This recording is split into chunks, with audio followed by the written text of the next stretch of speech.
What is up, guys? Welcome back to another episode of Unboxing It. Now today we're going to be checking out virtual reality. So this is made by a company called Cambor. So this does come in 2 to 3 colors. I'm pretty sure it comes in white or black. So let's crack it open. So pretty straightforward packaging so far. So here is the headset itself, and then here's what looks like to be the remote.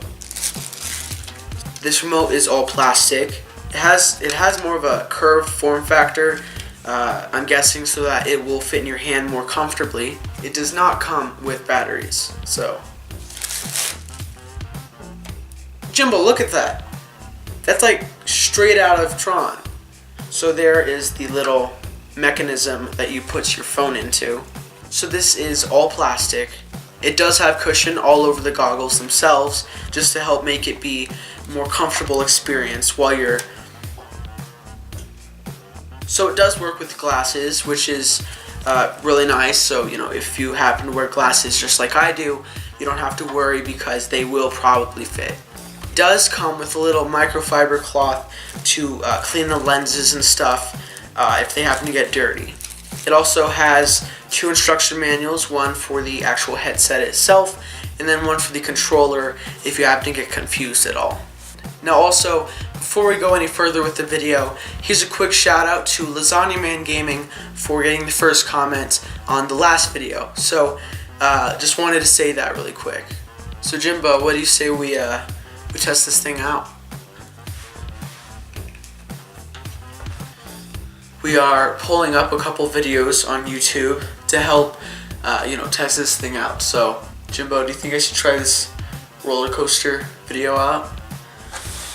Oh my goodness, this is, wow. So, using this right now, I must say that this headset is actually surprisingly not that heavy. It seems like it would be when you're just holding it in your hand, but when you're using it, it's not that bad. Uh-oh. Jimbo, did you? No, you didn't see that. Who am I talking to? Oh, I can't look down. Okay, wow. Ooh.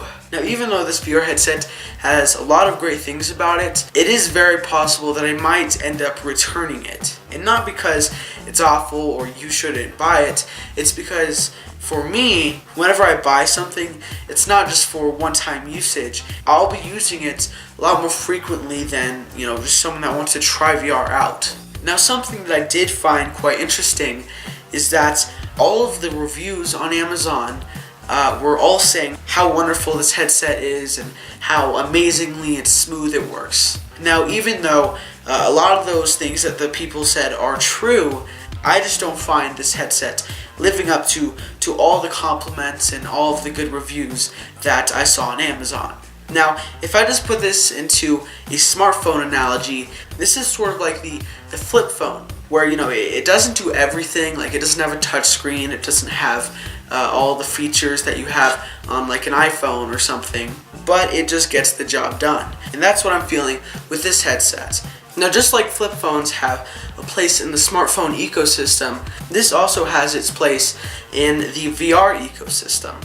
This is not meant for, by any means, hardcore VR gamers. For example, like Oculus, which is a VR company, just came out with their Oculus Go VR headsets, and it starts at around $200. So if you are someone that wants to take VR a little bit more seriously rather than just try it out, then definitely go for something more high-end, such as the Oculus Go, because even though it is a little bit more pricey, you definitely get a lot more for your money. So with that said, thank you for watching. Make sure to comment, share, and subscribe below. And we'll see you next one. Peace out.